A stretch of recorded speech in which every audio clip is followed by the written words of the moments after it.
seeing data coming in from various different places. What are the challenges that you are seeing? In legal field, it's actually easy because we get all the judgments of the Supreme Court, the High Court, and even nowadays trial court can also be accessed in some cases, maybe more.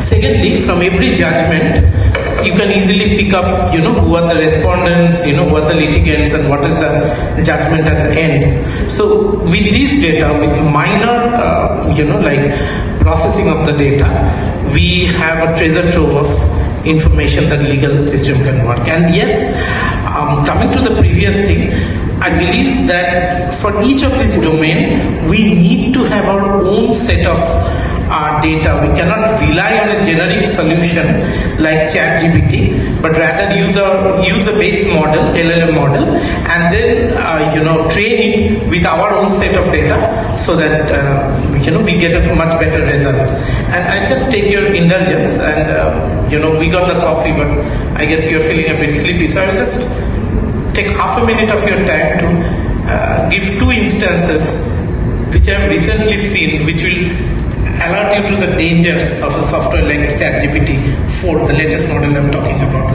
Just 1 hour before, 2 hours before the India-Australia match ended, I asked Google Bard, who won the match, and Google Bard confidently gave me the answer that India won the match, gave me the run, gave me who scored what, complete details of the winning.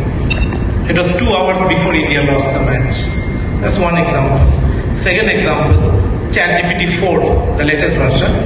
I asked about, two mythological historical character. I'm surprised that it knew about it from our own here, from Yog Vasishtha specifically. So first it said A and B, they're related to each other like husband and wife. Then I corrected ChatGPT. Then he said, no. B is the father of A. None of them are correct. B is the father-in-law of A. But you see, even after prompting and these kind of things, everyone in the legal profession should be alerted, because if these kind of errors creeps in your legal document, then that's a disaster.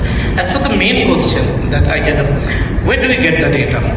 First of all, there is a research going on that taking a really expensive model like ChatGPT or GPT-4 or now GPT-5, they can actually generate data that can be used by the smaller size model, and that way it can bring them up to par with the big model that is GPT-5.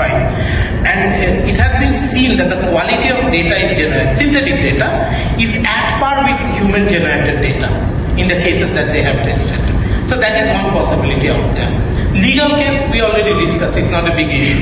So data is less of a problem, and you can do all of the classification. There are a lot of good algorithms on that. So not every solution needs that we need to have a large amount of data. We can even start working with the synthetic data, and then as we gain more data, that we continuously, iteratively, as Professor has said, we can train the model so that it improves in the accuracy.